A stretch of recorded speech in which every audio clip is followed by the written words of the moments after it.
తర్వాత రాష్ట్రాలు అదే అంటే మళ్ళీ దాన్ని ఏమంటారంటే డేట్ కట్ ఆఫ్ డేట్ ఎప్పటికి అది 28 29 28లో జమిలీ ఎన్నికలు జరగాలంటే కట్ ఆఫ్ డేట్ ఇప్పుడు పెట్టాలి. పెడితే దాని మీద వీళ్ళు న్యాయ పోరాటానికి వెళ్ళటం ఉంటుంది. అదే ఈ బిల్లు చేసేసి ఇప్పుడు లైక్ మహిళా రిజర్వేషన్ బిల్లు ఏమని పెట్టారు, బిల్లు ఆమోదించేసేసి కట్ ఆఫ్ డేట్ ఏంటంటే నియోజకవర్గాల పునర్విభజన తర్వాతన ఇది అమల్లోకి వస్తాయి, కొత్త పార్లమెంటరీ సెగ్మెంట్స్తో అమల్లోకి వస్తున్నాయి. అలాగే ఏదన్నా పాయింట్ పెట్టారనుకోండి ప్రాబ్లం లేదు.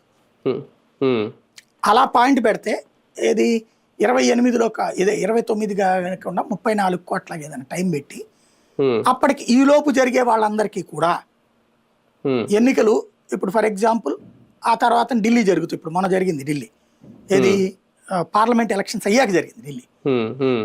అప్పుడు ఢిల్లీకి 6 నెలల తర్వాత జరిగింది కదా, మహారాష్ట్ర 6 నెలల తర్వాత జరిగింది కదా.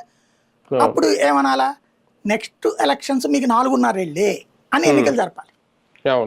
లేదు ఏడాది ఉంటే ఏడాదికి ఎన్నికలు జరపాలి, ఏడాది ఉంటే ప్రీపోన్ చేయడమో పోస్ట్ పోన్ చేయడం వాటిని ఇట్లాంటివి చేయొచ్చు. ఓ రకంగా ఏదో పెద్ద యజ్ఞం.